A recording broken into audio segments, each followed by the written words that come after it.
I did not know about it at that time. I kind of had a feeling that she wasn't,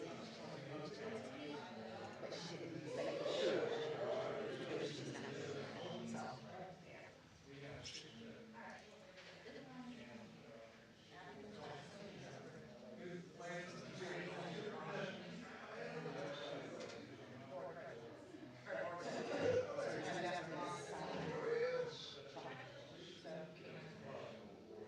so Ramada, where when the tax levy is for this person is eliminated by signature and a secretary, your name is there, but what do you want me to do? You want me to sign?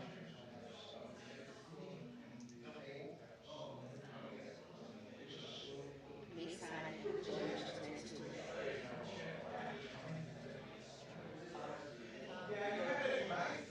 She said she don't know if you'll take that or not. So can I just sign? Okay.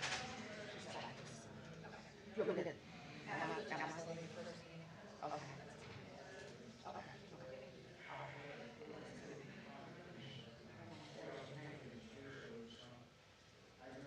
Okay. She don't know. She said she don't know if they're gonna take it. Okay.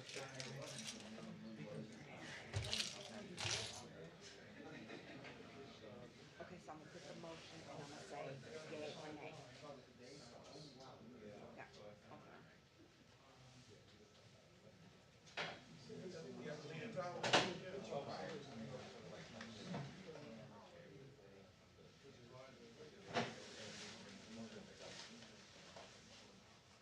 Okay.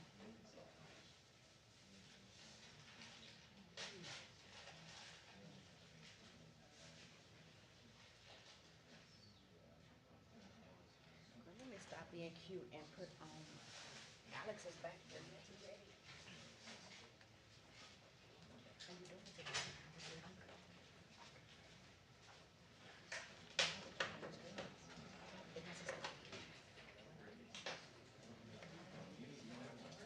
Huh? They you said what? Can you sit next to me? Not all the time. I'm in sitting in for Miss Hicks. This all the time. The professional is usually up here. She just she Batman. I'm Robin. Robin, Robin is Robin is your time.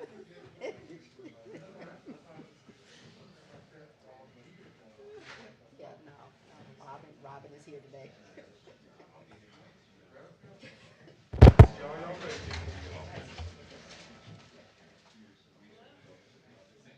Okay, you know what? I'm gonna stop taking my computer here, and I'm going to put my glasses so I can see this paper that I'm trying to write. Okay, I don't want no here because they're gonna wonder why she got that on her head like that. Little earpieces.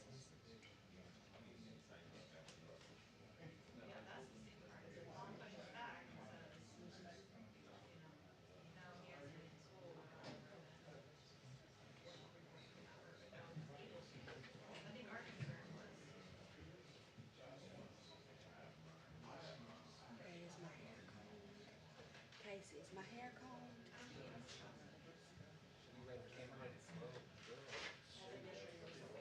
It's a little frizzy up top. He says it's a little shady up top.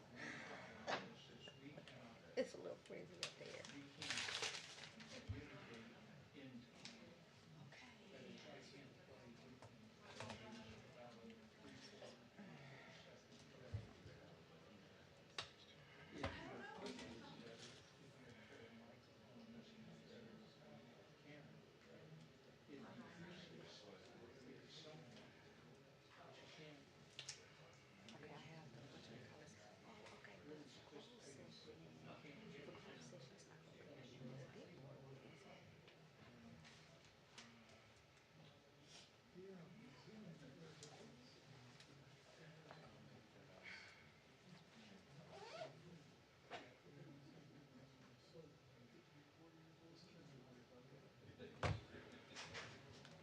I'm not in there. Oh, because I'm not in there. Oh, okay.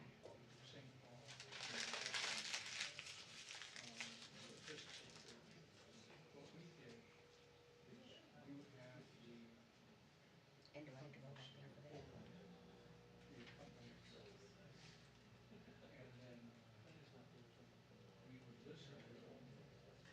Oh, okay.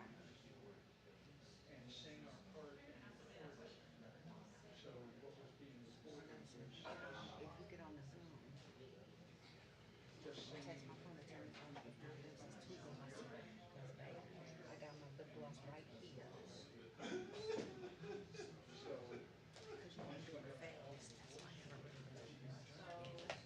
So, yeah.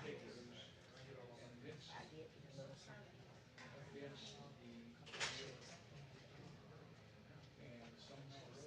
got me a sweet tea.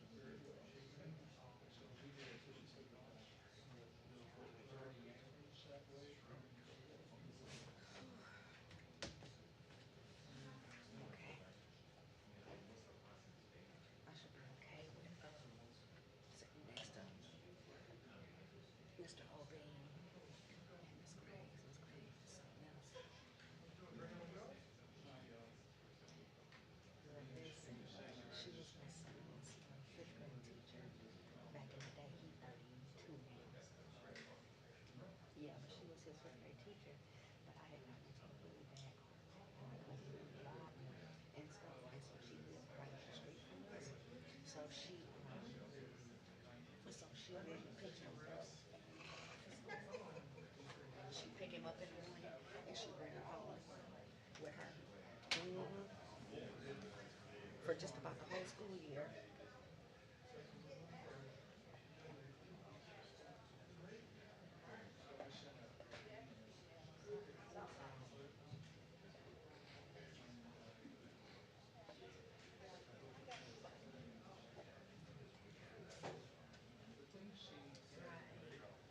That's my sister's.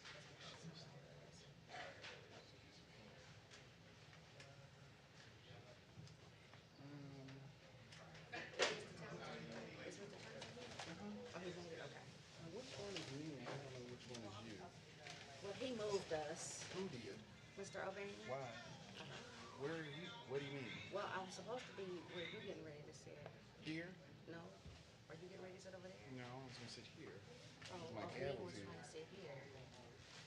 He moved me and you. And him. Because he was supposed to be here. You and then me. So Kelly,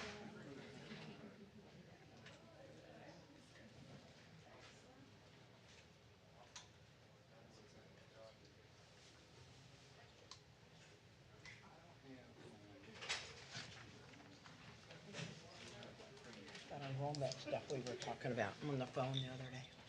How did I get back?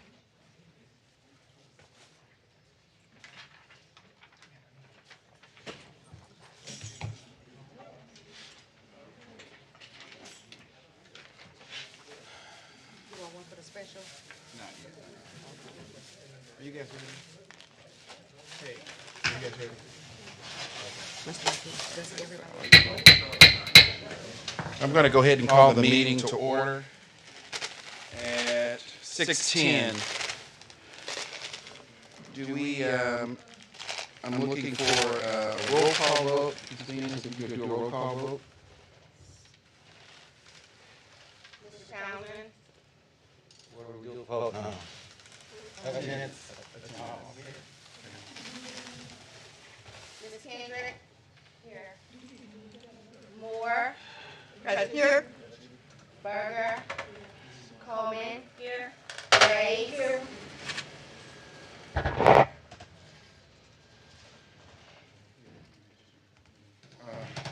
McGee? Here. We're now moving to adopt the agenda. I'm looking for a motion to adopt the agenda. Is there a motion to adopt the agenda? It's been properly moved to adopt the agenda. Is there a second?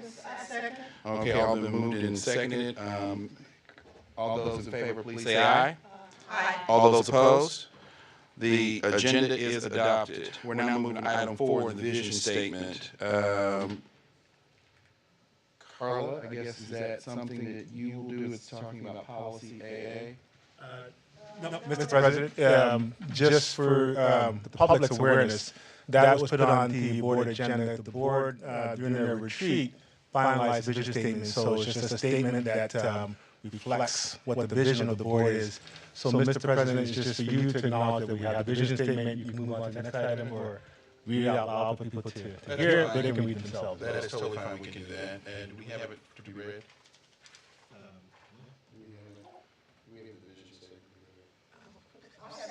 Okay. Beth, do you mind reading it for the record?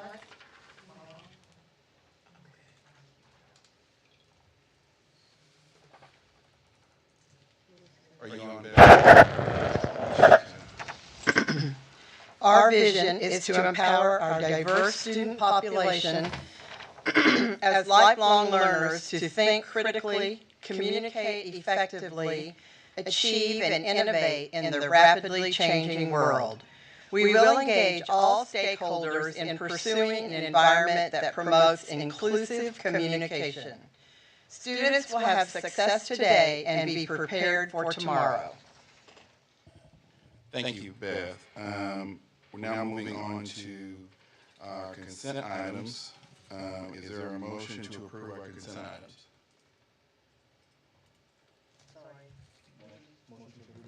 Motion to approve the consent items. President, I move that we approve the consent item. Is there a second? A second. Okay, it's been properly moved and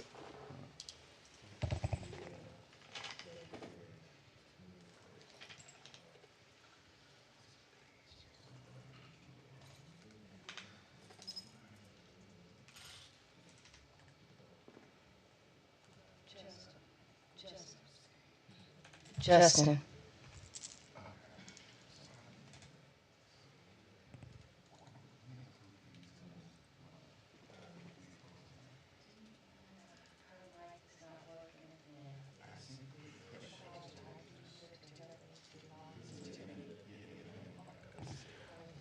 been moved and seconded to adopt the consent agenda items.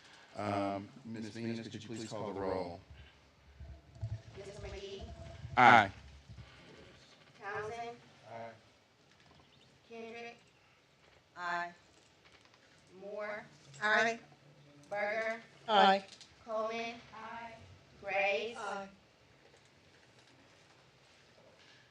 That is 7 ayes. The consent items pass and is adopted. We'll now move to 5.2, superintendent's comments. Thank you, Mr. President. Got a number of notable comments tonight, but I want to start off very student-focused.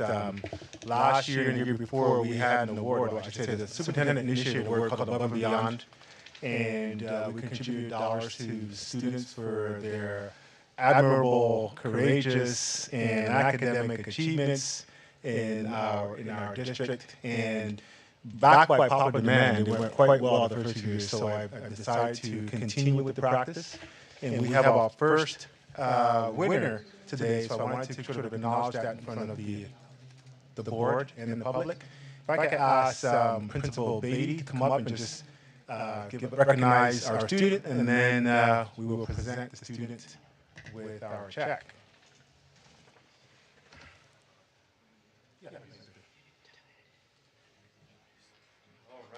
This evening we have Don Mays. Don is our first official graduate through our Missouri Options program.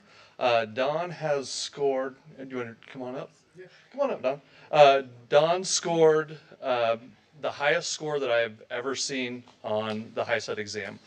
For those of you who don't know, the HiSET exam is a national exam, and students have to take tests in reading, writing, math, science, and social studies. And Don actually scored a perfect score on one of those exams. So we have Don Mays, sir.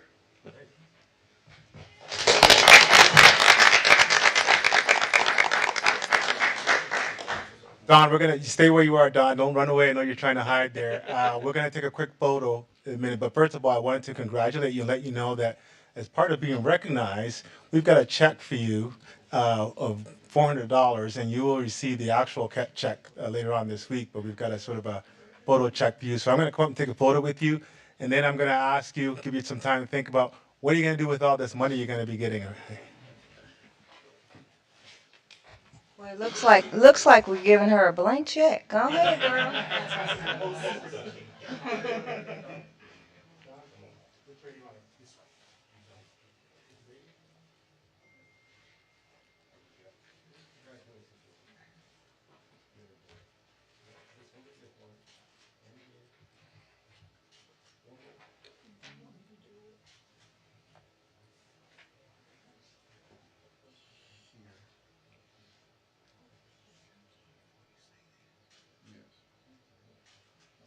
I'm sorry.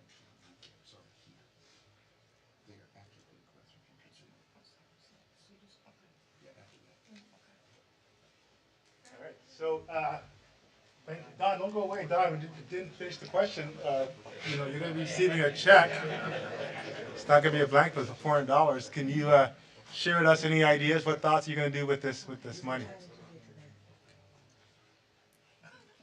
Take the superintendent to lunch? No? No? Okay, think about it. I want to congratulate Don's parents who are here as well too. Congratulations. It's a lot of work when you're supporting a child and to see some of these kind of accomplishments. Congratulations not just to you, Don, and Mr. Beatty and their staff, but to the parents as well too. So thank you for coming out tonight. Appreciate it. Thank you, sir. Thank you so much, and congratulations again.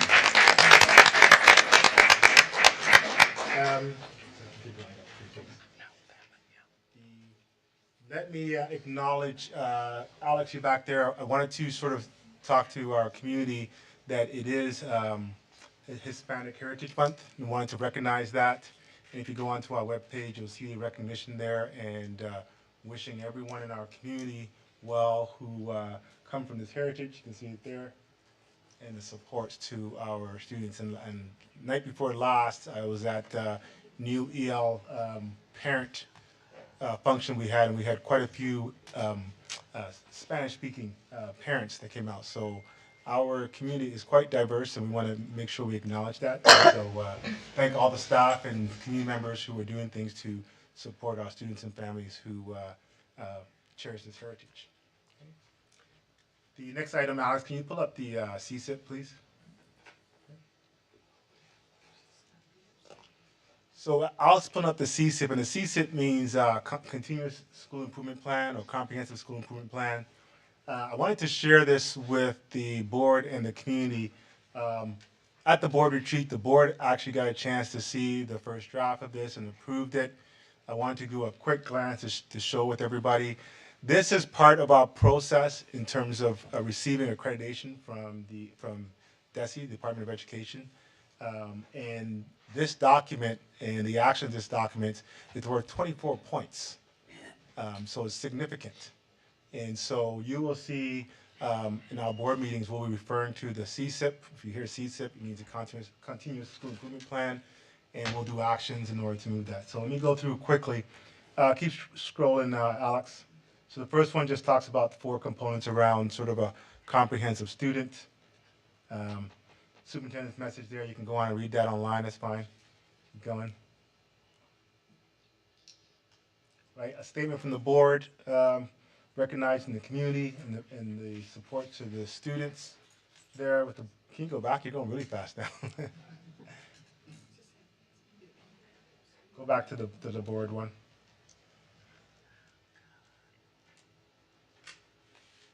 One more. Okay, there you go.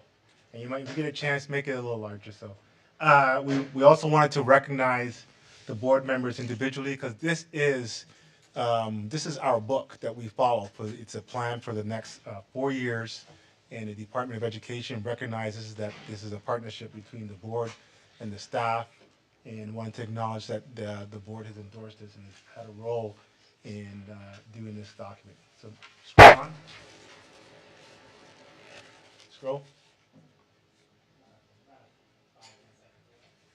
Okay. The vision which you heard today, the board approved, and I want to thank Vice President Graves and Director Coleman. Took some leadership during the year to kind of pull the board together and start drafting some pros, and the board was able to finalize a statement that we're able to initiate. And actually, this was quite significant because when the evaluation for accreditation look at our CSIP, this is one of the check marks. They want to see if you have a vision, and was it approved, and so check, and the mission statement, which we have. So those are all good indicators for us in terms of check marks that we're getting our way. I'll also say that one of the reasons why you're seeing a revised strategic plan, CSIP, is that the old plan that we had did not actually meet the markers that DESI was looking for.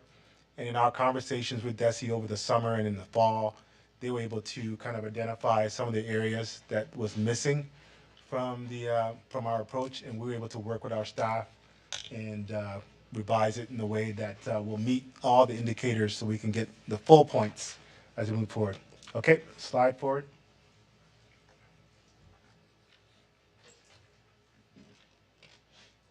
Okay, keep going.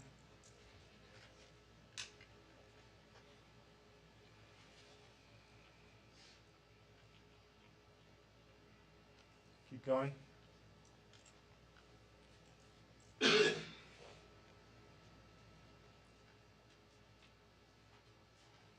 Okay, so this page just kind of talks a bit about the planning process of the document, because initially, the initial document was 2019. But as I said, DESI had indicated to us that it was missing some components. And so when I arrived with my entry plan, I identified some particular indicators and strategies, and we've been able to incorporate that into the revised plan. And now we have this new plan here. So kind of shows you the progression and the chronological steps that we've taken. Okay.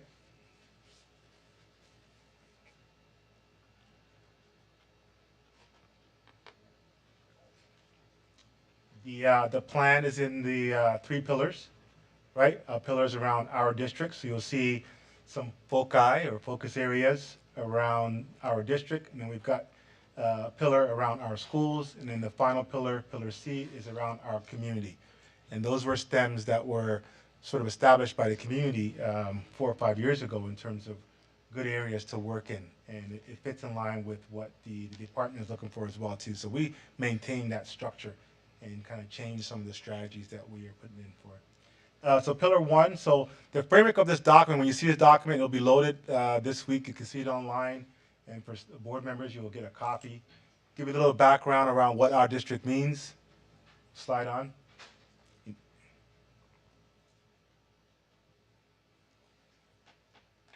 Slide. Okay. And one of the things we didn't have in the other document was the current state. We got to kind of state where we are in this particular component. And this current state talks a lot about our teacher retention and hiring and the percentages and climate.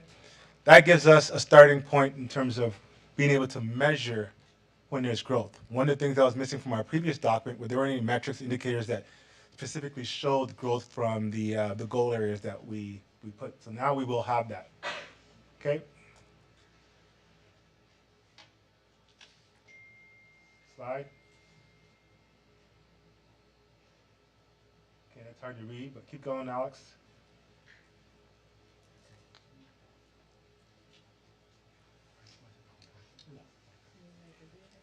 Okay, stop at our schools. Yep, keep going.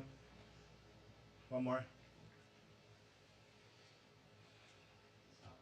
Yeah, right there. Well, go back. Yeah, our schools. Yeah, one more.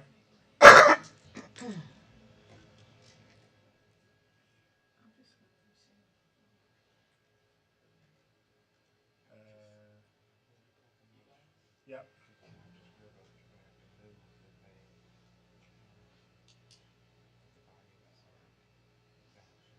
Okay, so I know it's hard to read, but this is the part that you can stop there. You missed it. No. Go back to the. This is the part. Go back to the ELA part. Yeah, that one. Stop there. This is the part that's significant. That. Yeah. Okay, that's good right there. DESI specifically looking at. We didn't have any metrics around student achievement in our last strategic plan in terms of where we are and where the growth is. So in this new model, I know you can't read it, but it talks about 12% increase and at least 3% annually, so we can measure that. So that from year to year, I can report back to the board and community, yes, we've made those gains and we're on track to get in there. That's what DESI could not see from our old plan. They couldn't look at it and say, okay, well, you didn't show where you went from here to there. It was a bunch of actions which were great, but didn't have any indicators and metrics. So this is a significant change, and so far it's been well received from staff at DESI in terms of, and it's going to help us in guiding us towards meeting all the indicators and markers to get full accreditation. So I'll stop there, and Alex, if you pull up the sample board agenda. And while Alex is pulling that up, if those who've been at board meetings for the last few years, you'll notice this board agenda looks slightly different. One of the things that we were told from the department is that the work that you do at the board table and in our executive table should align with that document, that strategic plan document. We shouldn't be working on other things. If those are our priorities, we should reflect it. So we redesigned our agenda to put in the categories so you can see that. So every month you'll see in one of the pillars presentations and some monitoring reports around how we're doing in those areas. So if you look at this document here, you can see our pillar, District 1, that's one area. If you go down to number 7, our schools, we talk about academic achievement, success ready, student safety. So those are the big focus areas. So you'll see documents and presentations in those areas. And then the last pillar is our community, and then the rest of the agenda. This will allow us to give evidence to DESI when they're looking for evidence of us following our CSIP and the actions we're taking. It can be reflected in the information that I send to them, but also they can look at our board minutes and see that the board is engaged and supporting this work as well. Okay? Thanks, Alex. I think that was it. Okay, with that, hand it back over to you, Mr. President. Thank you, Superintendent. We'll now move on to 6.1, the adoption of the 2022-2023 annual budget and salary charts. Shelley, I guess, did you want to present anything on that?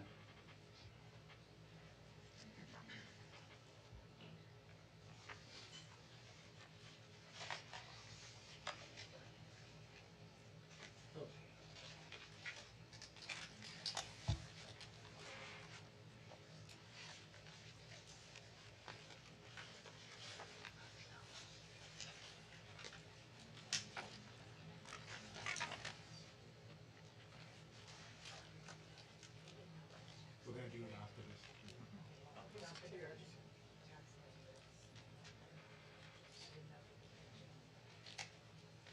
I think we can still do it. Yeah, she said I could do it after the. Yeah, I mean, I'll do that separately.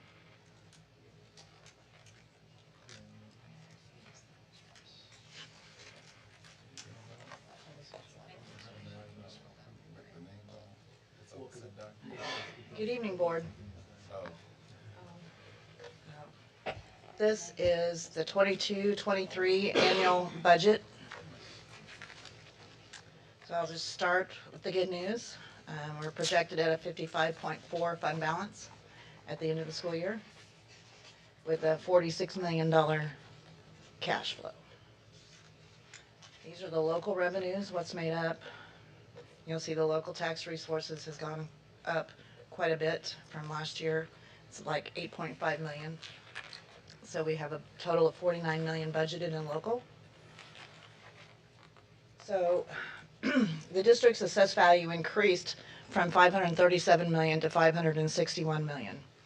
And then that's an increase of $23 million. This is due to an increase in personal property taxes. So the district's general levy cap increased from 4.4074 to 4.4167. With the increase of the $1.35 approved by the voters in August, the general tax levy is 5.7667. And this increase is this increased the tax revenue of the $8,519,000.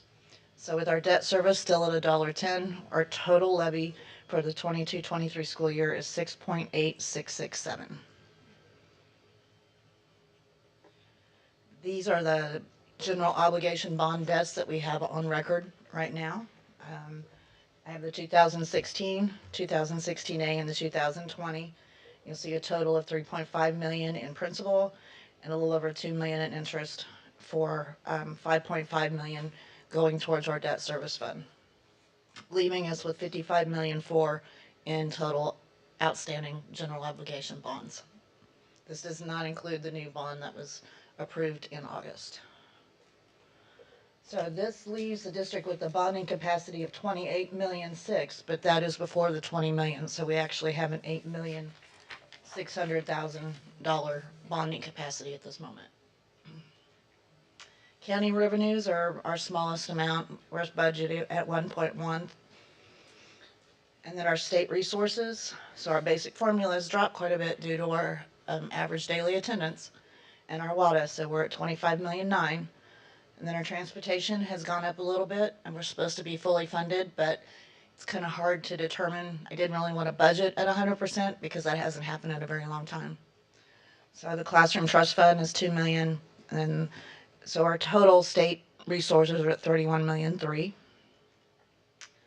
So our state resources, the district's basic formula for the state revenue has decreased from last year by $639,000, and this decrease impacts both the state formula and the classroom trust fund.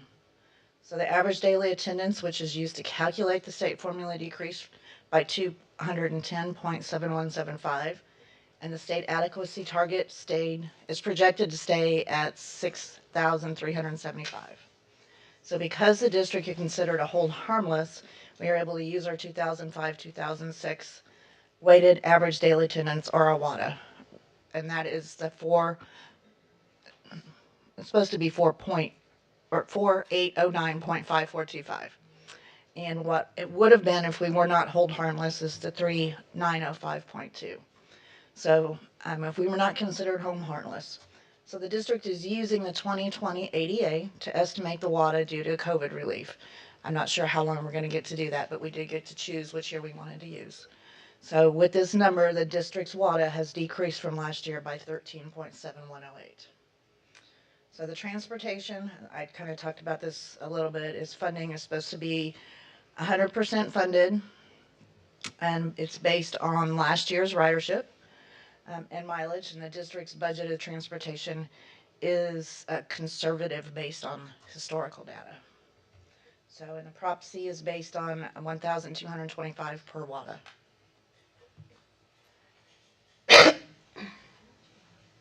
Federal revenues are 14.9 million without the CARES Act and the ESSER funds. The CARES and the ESSER right now I've budgeted at 4.3 million. We do have more in ESSER 3, but because I didn't budget all the expenditures, I didn't. So it's a little over 8 million that's still sitting out there that I can budget in expenditures and revenue. So the expenditures budgeted by type, salary and benefits, are at 59 million. Services are at 16, supplies at 7, capital is sitting at 5.7, our debt service again is at 5.5, and then our bond fund at the beginning of the school year was 15.1 million out of the 32 million that we had, for a total of expenditures of $109,000. 109 million, sorry. Ugh. That would have been nice, huh? 22-23 salary charts are also attached, so this just needs to be approved. There was one change from when we approved these in May, so those are attached. So the superintendent is recommending approval of the 22-23 annual budget and the salary charts. Mr. President. I'm sorry, I was going to ask, was there any discussion? Okay, is there a motion? Oh, go ahead. I have a question. Go ahead. On the salary schedules, I was curious as to why hourly rates were listed for some and annual rates were listed for others. It depends on what position we're looking at. So we have some part-time and staff, which would be paid hourly, actually hourly. All of our staff, whether they're if they're full-time, whether they're classified or certified, their checks are split out over 12 months. So they're not, even though they're actually paid hourly, they're not paid hourly, if that makes sense. So, well, it does. Right, but so they do have an hourly rate for like yes. overtime purposes and. Yes, Right. correct. Okay. Yes. Thank you. Mm-hmm. Any other questions or comments? Is there a motion? Mr. President, I move that we accept the recommendation of approval of the 2022-23 annual budget and salary chart. Is there a second? I'll second. It's been properly moved and seconded. Ms. Venus, could you please call the roll? McGee, Aye. Townsend, Aye. Kendrick, Aye. Moore, Aye. Berger, Aye. Coleman. Aye. Graves.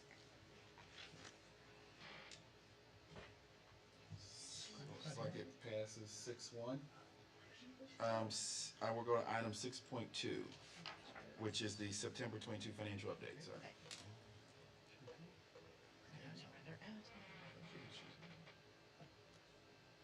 Alex, put on the next slide.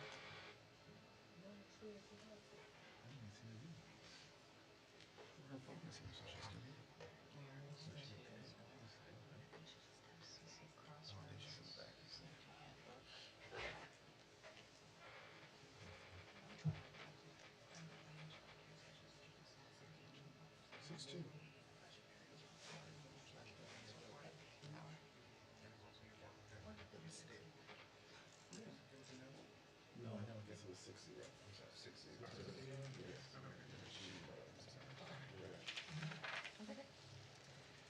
So the financial updates as of the end of August are basically the same numbers I just showed in the budget. So we're setting, this shows the annual budget for the revenues, what has been received in so far, what is left. Sorry, I'm struggling to see this. And the expenditures are the same, so that's what makes up the numbers I just went over in the budget.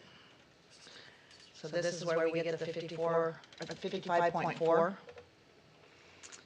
Fund balance for projected at the end of the year with the $46 million cash balance at the end of the year. And that is just the budget summary that goes along with it. Nothing has changed from what was presented in the budget on that, so. Thank you. And is there any questions? We'll now move to item 6.3, the bond 2022 priority recommendations from the superintendent. Thank you. Alex, can you put that slide up, please? And Mr. Robinson, if you can just stand by for any questions, I guess.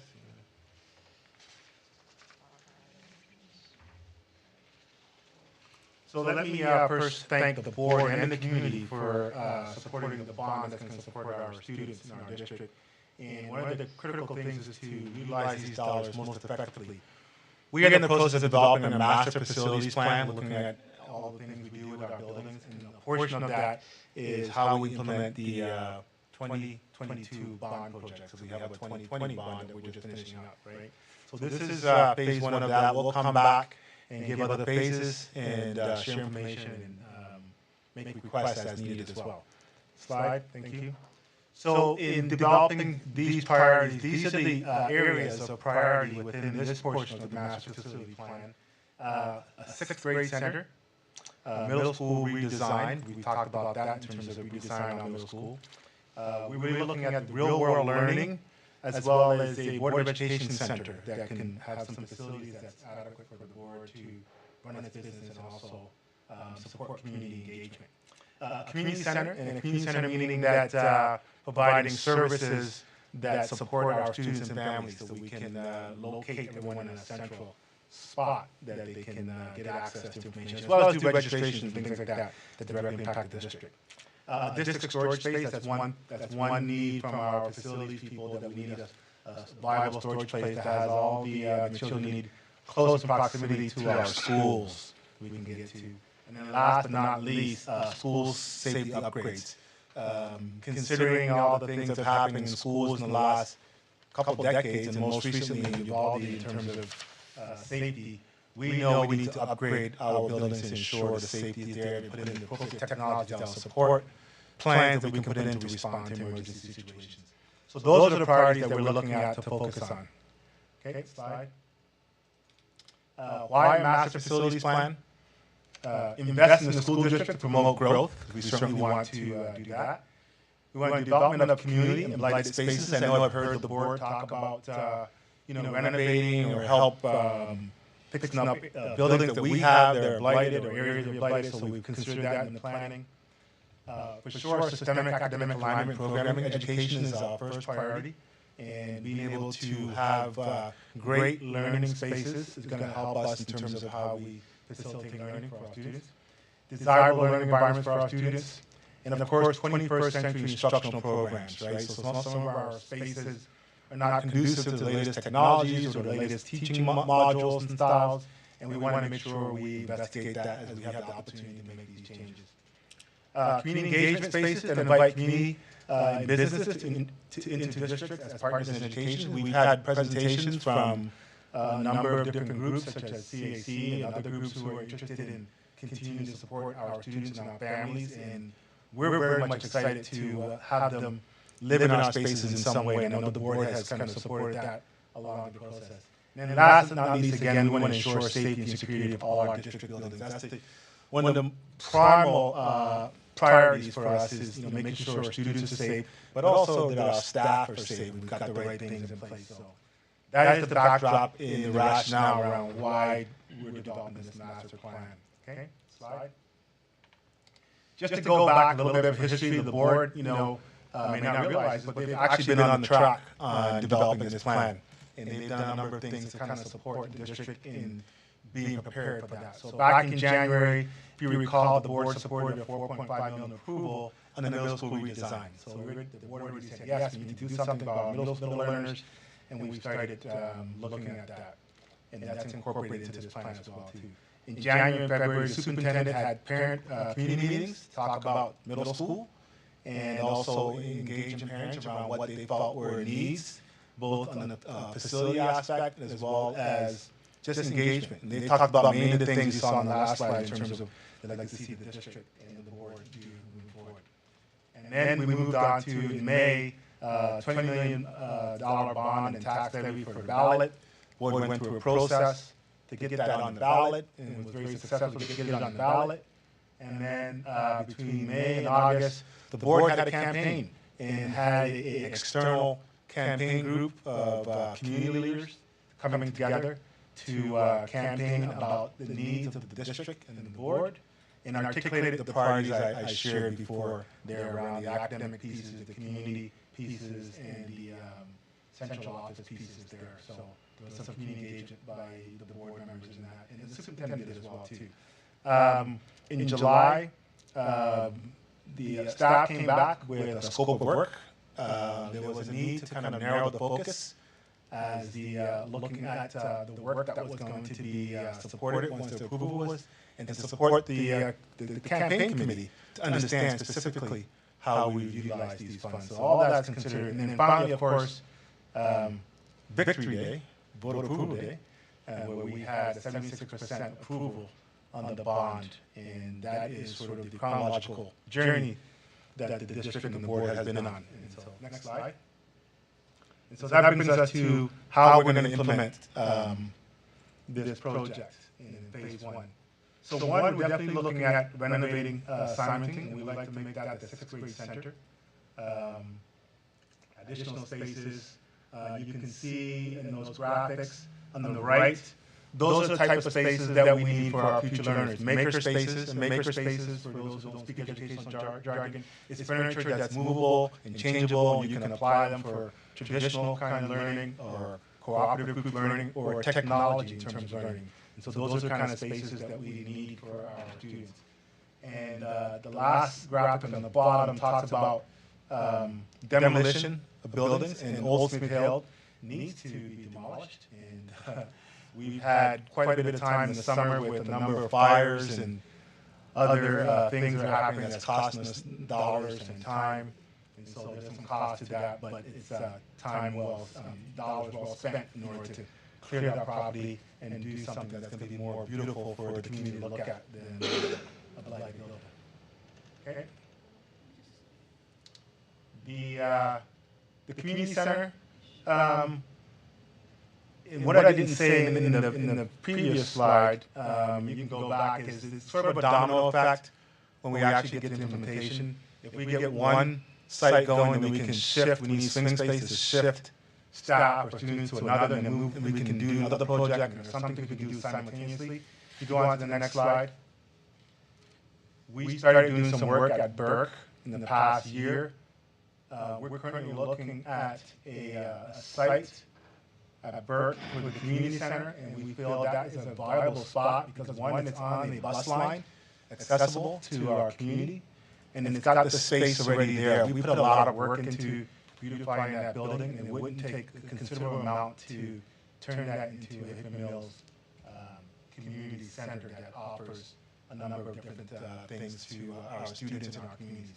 And the second last nugget says 1 year timeline. You saw in the beginning the project is really like a 3-year project, but depending on availability of space and supply chain, permits, and contractual RFPs and all those things, we're hoping that gets shortened down. And this is one of those civil spaces that could happen sooner than later if we can get to our real-world learning center quicker and move the program we have there and shift it within a year's time. So we're hopeful of that, so hopefully we can get started sooner than later.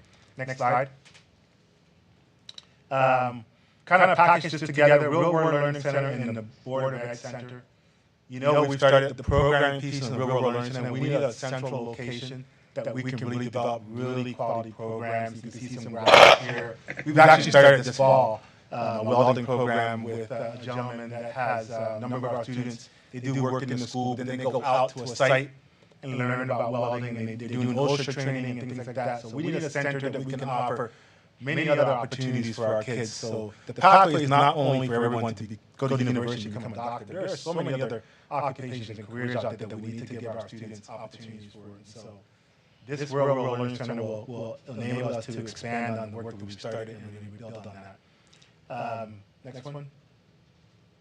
So in that same space, which I think is going to be quite unique, be able to kind of have a Board of Education space, and that would be great to see student learning and the Board of Education in one building, right? Because we're about students, and you'll have an opportunity to have that in one space. Here's a graphic of what we would like to see for our board office. Board utilization. So this can be used for board meetings such as this with space. But you notice the way it's shaped. We've got the arch-shaped board center, but we will have definitely makerspace kind of tables. We can move it. And that space can actually be, tables can be pushed aside. It can be used for banquets, community meetings, anything you like. Because it's a wide space without pillars in the way or anything else that will be obstructive. And it's going to be maximum use for the board. I can see the board having community meetings in this space and having really good board meetings that can hold a larger capacity and integrate the technology in a way that is seamless for us. So we need to do some work on that. Next slide. And so this brings us down to the district storage. So we've kind of looked at our district spaces, and we've identified, we call it the former admin building, which is the building that is on the campus of Smith Hill and Millennium.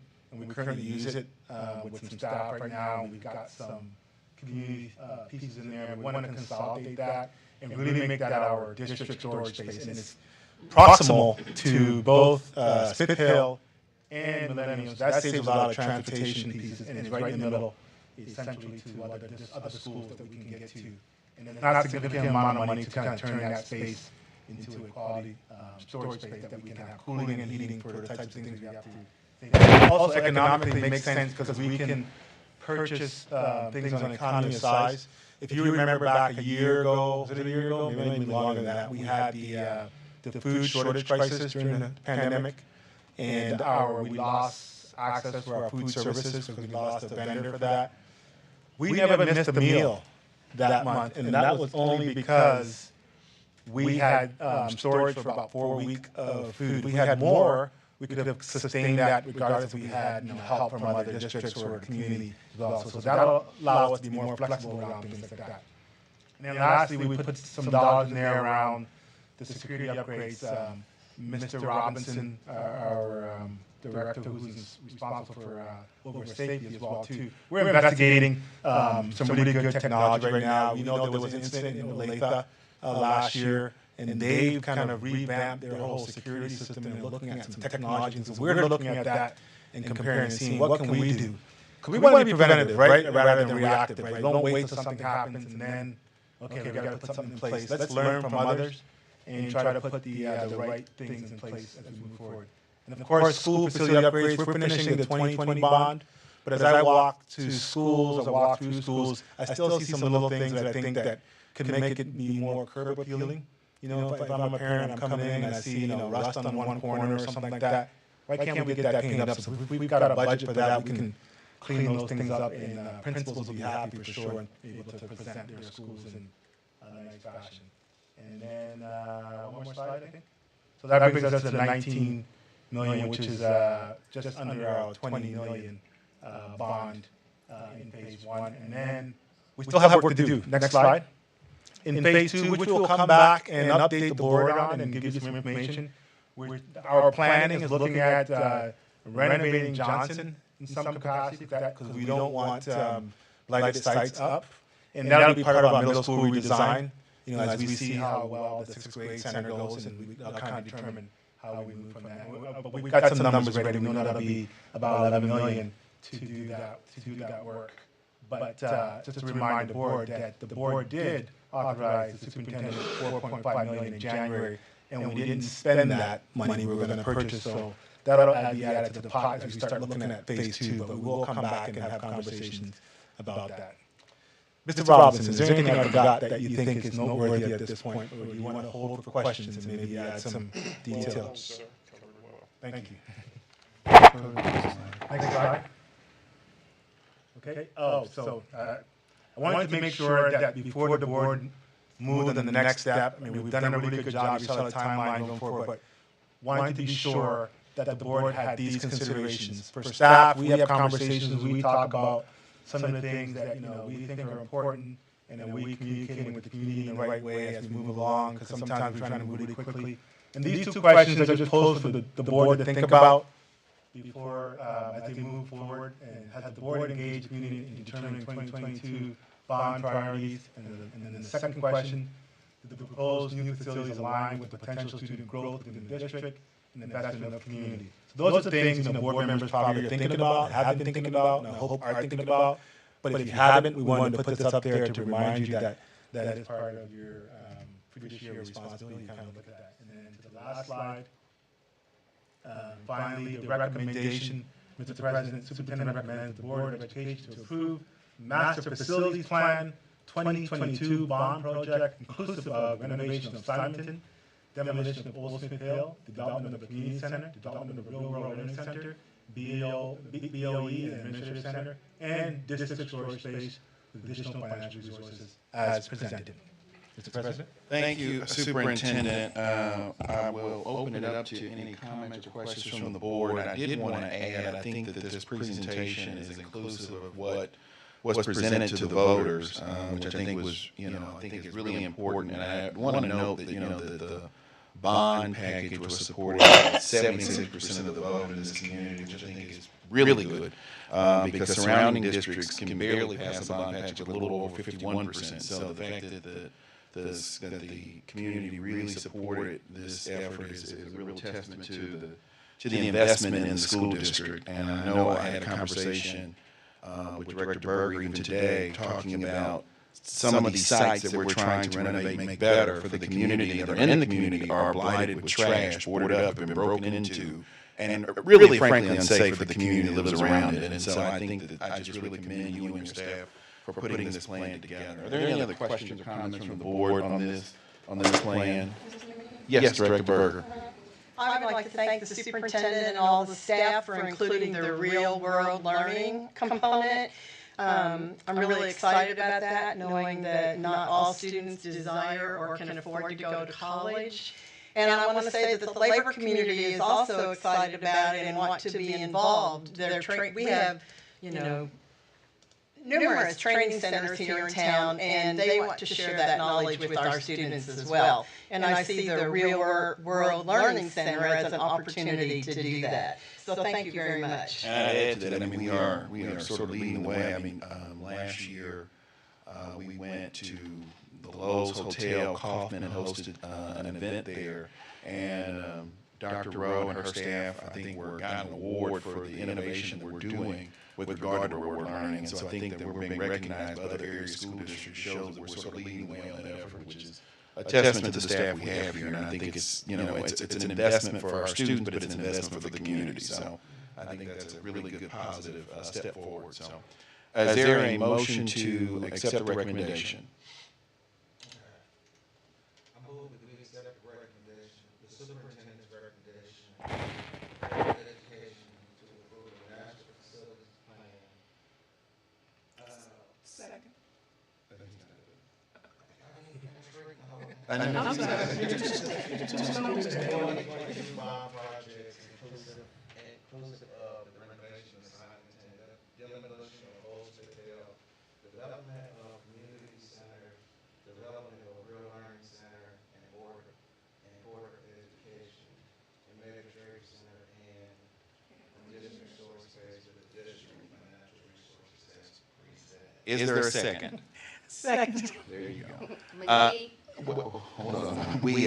Is there any discussion on the motion?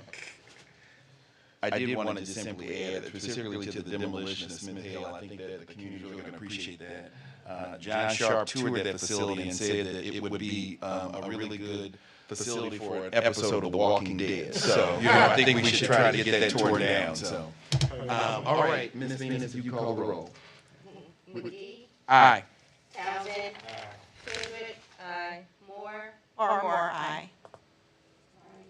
Berger, Aye. Cohen, Aye. Graves, It looks like there are 7-0 to approve the superintendent's recommendation on the combined 2022 priority recommendations. We're now moved to 7.1, the academic achievement, summer school. Is that Dr. Rowe? Okay. And you'll see that as Mr. Rowe comes up, on the board agenda, this right under the framework I showed you earlier on academic. And so that's how we'll be able to track it and report back to that. Okay, good evening, board. Before I do this quick little slide, I promise to be quick. Thank you for the heads up. Kudos about Real World Learning Center. If you guys are on Twitter, go check out my Twitter link today. There's a 6-minute video showcasing the Performing Arts Academy collaboration as part of our Real World Learning efforts. It's 6 minutes you will grin from ear to ear listening to our students talk about the experience that they had last year. It's beautiful. With that said, I have the privilege of presenting just a quick overview on behalf of Kelly Washington. Kelly Washington is the CNI coordinator who oversees our summer school programming. So wanted to share with you a few highlights as part of our academic achievement. We have a little over 1,700 students enrolled across both our June and July summer school sessions. Our average daily attendance for both in-person and virtual were right around 88%, which is almost back up to pre-pandemic. So we were about 89 to 90 pre-COVID. Some of the new programming that we wanted to highlight for you that we were able to offer this summer under Kelly's direction is we used to just have elementary EL classes to support that learning loss over the summer, and we were able to expand that to K-12. We offered a bunch of new art and STEAM programming, so trying to think about ways to provide enrichment opportunities for students over the summer and not just remediation.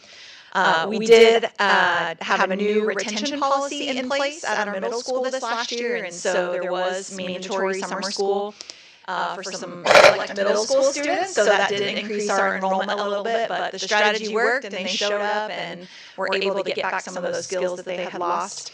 Our incoming ninth graders could earn up to 2 credits during summer school to get ahead of where they, before they even stepped foot in high school. Some of the offerings they could take was an accelerated math class.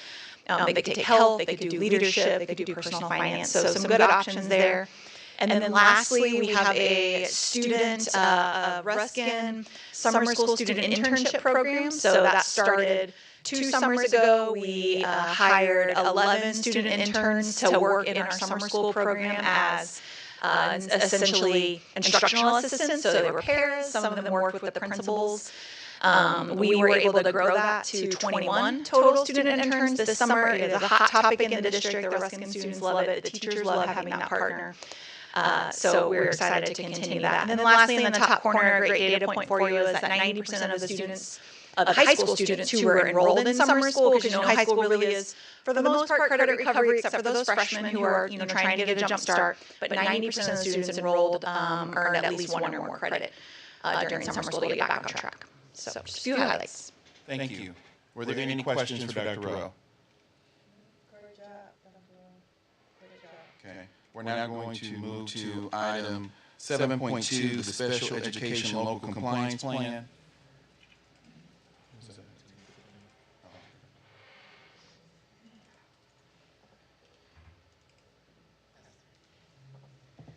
Good evening to the board directors. How are you?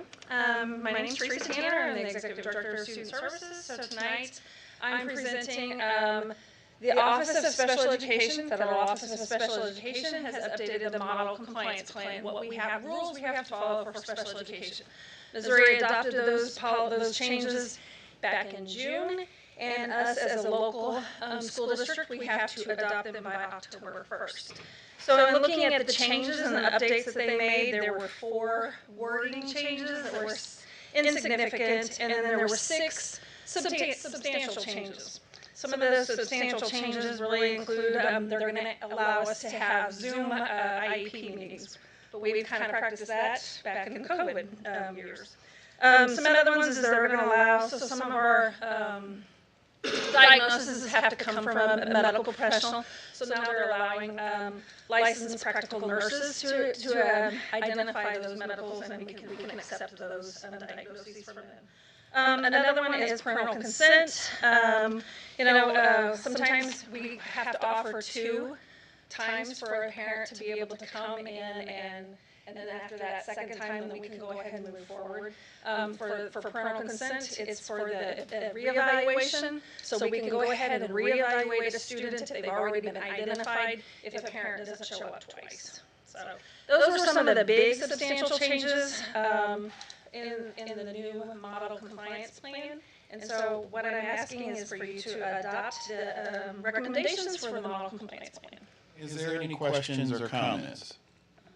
Is there a motion to adopt the model compliance plan as presented by Ms. Tanner?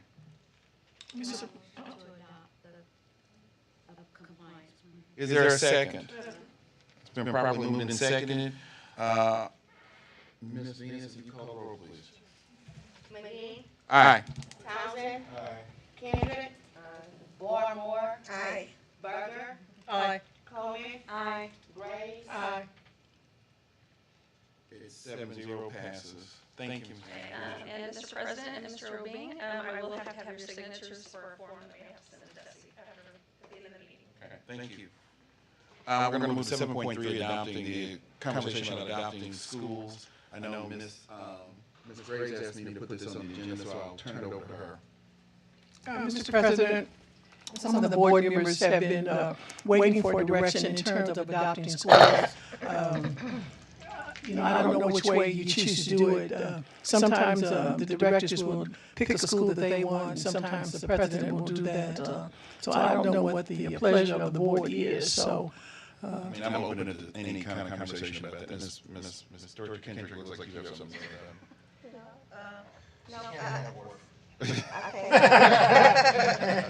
I know they sick of looking at me at work. I think if we can adopt at least 2 schools, then we can rotate. I mean, how many elementary? How many? No. She's saying how many schools? General. 7 elementaries, and then we have middle and high school. So I think if any director would like to do 2 schools, I would like to do 2 schools. Well, I'm fine with that. I don't have a problem if you would, if directors want to have a school that they have in mind, or it's 2 schools, you can do up to 2. Just shoot me and CC the superintendent an email requesting what schools you'd like, and that would be fine with me. I don't have a problem with that. Mr. President, I just want to say, just so we can be clear that when we go visit the schools, we're just going as a guest. We should not be going telling the principal or administrator they should be doing this. We should not get involved in anything as it relates to discipline. We're just going to visit schools and to support the activities that they have. So I think it's good to say that, so that everybody's clear on why we are. Yeah, just, and that's it. We're not there to tell them how they should run their school or anything like that. And if we have some concern, we'll take it back to the We have a superintendent. total of 11 schools in the district, so if you have one school that you like, just shoot me an email and CC the superintendent. And if you want to, that's your pleasure as well. Mr. President, Yeah. could I ask that the board sort of just outline some of the activities or expectations around that? So, because it would be important for me at some point to communicate with the staff what Yeah. the role of it. So if you Yeah. want to have that, do it online, whatever, do some conversation about that. The second comment that I have is you also might want to consider adopt a superintendent. It's open spot too for those of you who are short. Okay, are there any other conversations regarding to adopting schools that were clear? So just so if you know, that you can shoot me an email and also add this, have the superintendent included on that for his knowledge as well, what schools you would like. And again, we just want you to be involved in programs that they're having and just support the school that way. And you can come back and report to the board if something's happening at Warford or Smith Hill, that you can report back to the board, so we're all involved and know there may be programs that other board members may want to attend, so. And, Mr. President? Yes.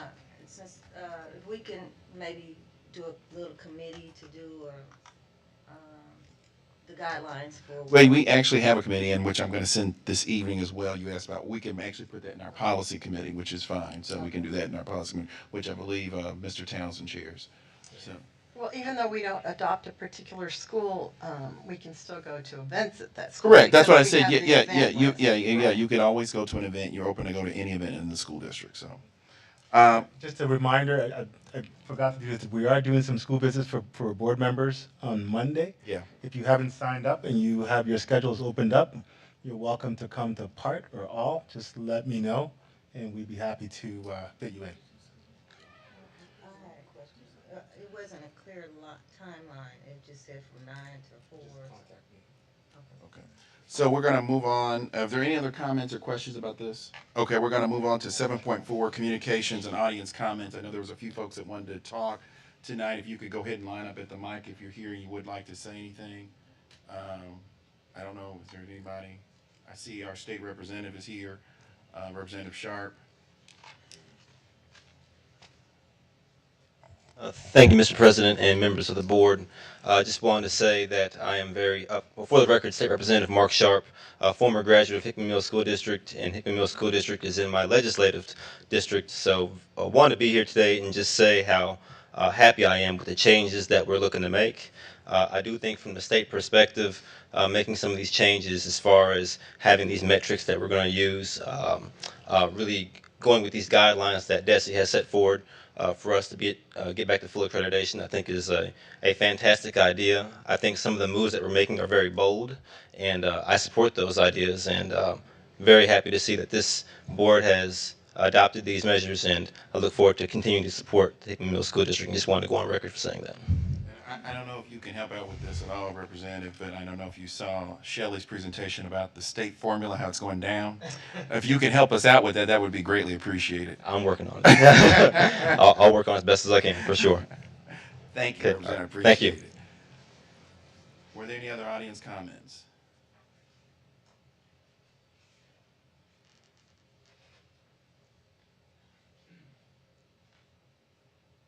Hi, I'm John Carmichael. I'm president of the Community Assistance Council, and I wanted you to know that we greatly appreciate the approval of the bond usage that you just passed. CAC and the school board, the Board of Education have had a long relationship, and this opens the door for it to continue further. We're excited about the possibility of talks also about how that will evolve. But thank you very much. Thank you.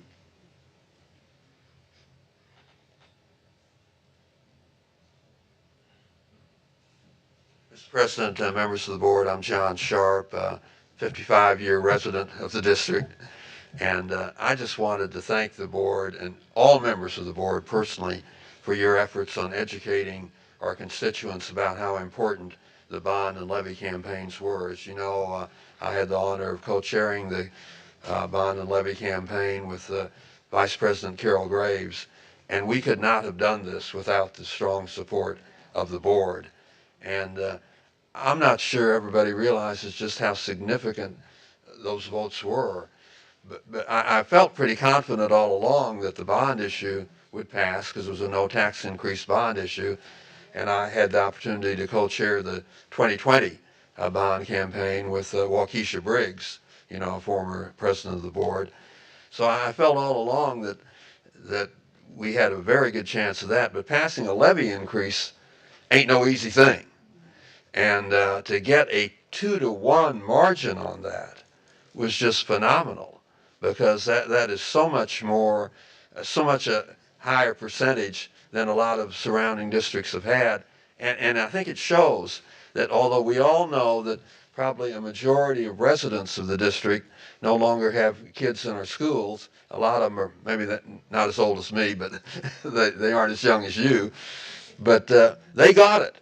They understood that the phrase we used in the campaign was actually very accurate. Better schools equal better neighborhoods. They got it. So I think that's a testimony that the community really values what you're doing as a board, really values our school district, and I just wanted to personally thank all of you for the work you did on it. Thank you.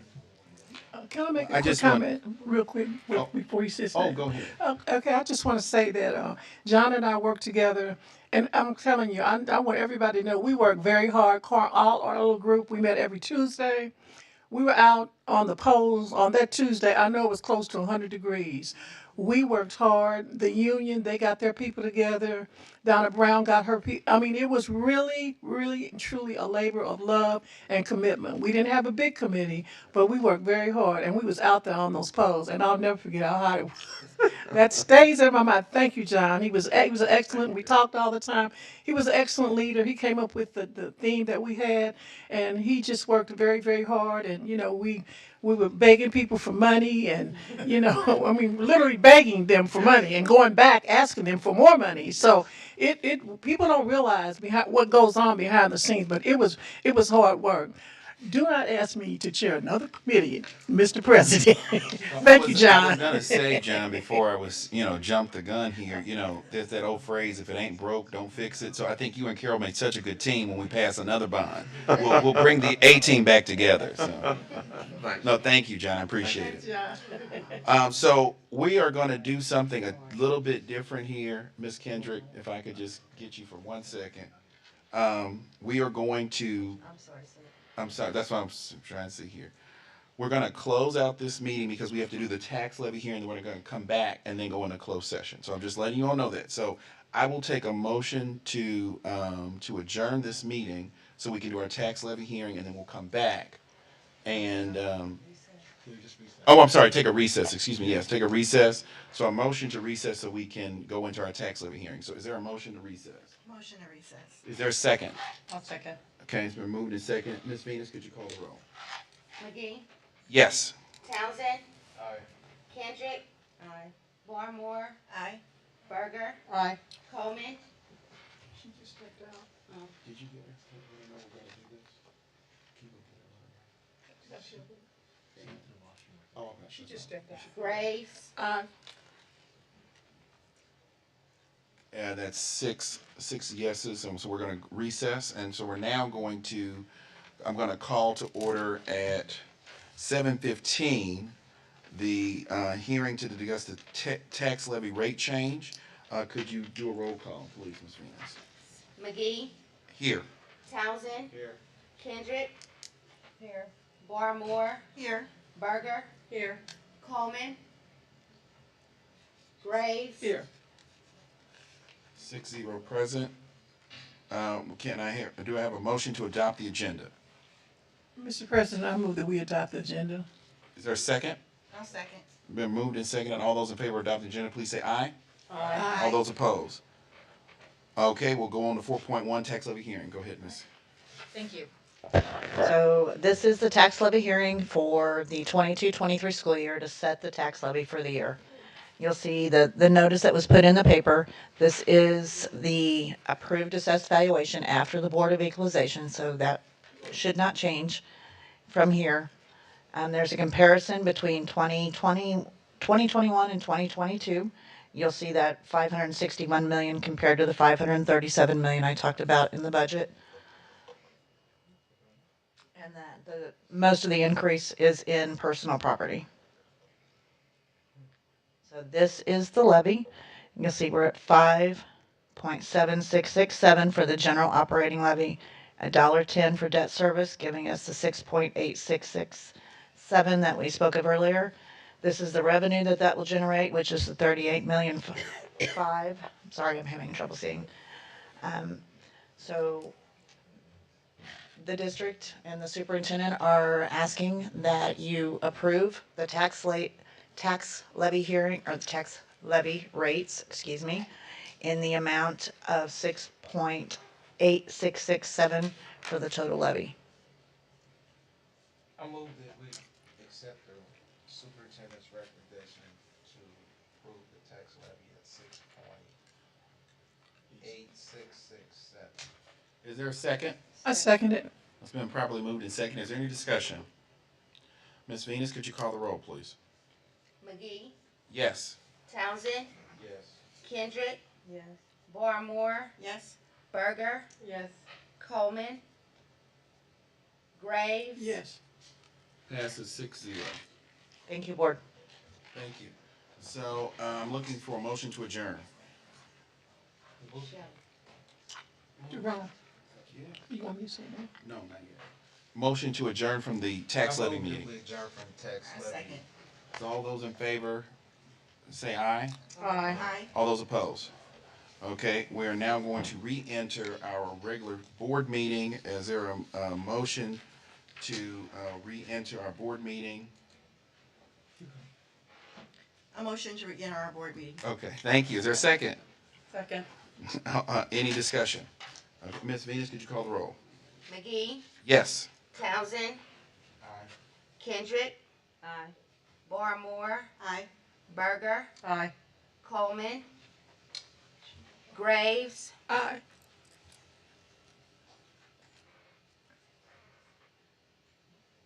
Oh, okay, so it's 6-0 to re-enter the board, the regular scheduled meeting. We're gonna move to item 8. Is there a request for any future agenda items? Mr. President, No, this is not this. another, okay. Is there a request for any future agenda items? Not at this time. Okay. Ms. Vice President Graves. Okay, Mr. President, before we go any further with any other agenda items, I would like to move that we rescind the vote to issue our RFP for underwriting services on August the 31st. It's been properly moved and seconded. Someone I'm sorry, second. is there a second? Second. I Is it- second that. Moved and seconded. Okay, is there any discussion? Yes. I was not at that, I did that meeting on Zoom, and I was in dialysis, and I was not clear on what we were voting on. I had the assumption that we were voting to look at other minority firms for the bond. I was not aware that we were already in negotiations with another company. And so that was very concerning to me, and that was not clear to me. And so that is my reasoning why I want to have some discussion about this, because there wasn't clarity.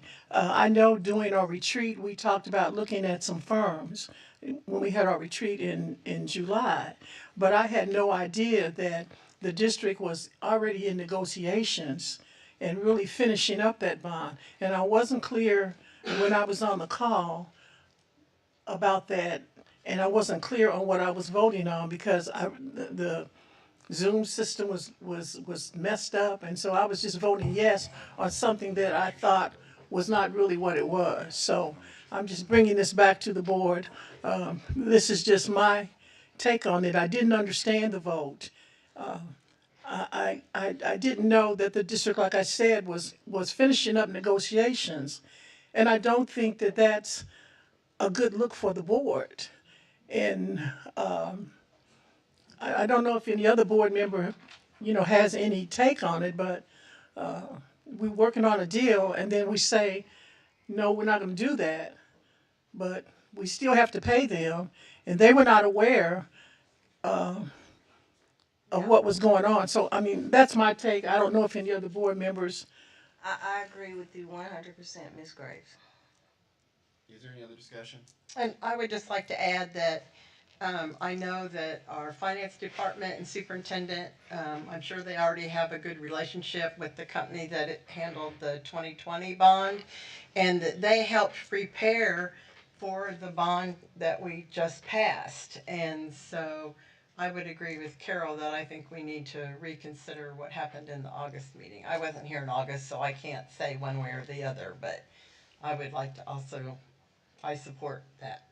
Okay. Ms. Venus, if you will call the roll, please. McGee, No. Townsend, No. Kendrick, Yes. Barmore, No. Berger, Yes. Coleman, She's not here.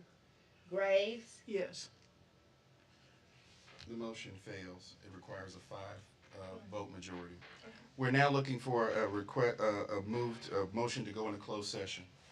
Move that we go into closed session pursuant to Missouri statutes 610.021, 3, and 13. Is there a second? A second. Ms. Venus, if you call the roll. McGee, Yes. Townsend, Yes. Kendrick, Yes. Barmore, Yes. Berger, Yes.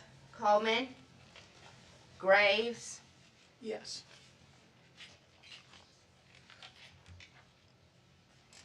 It passes 6-0. We're now moving to closed session.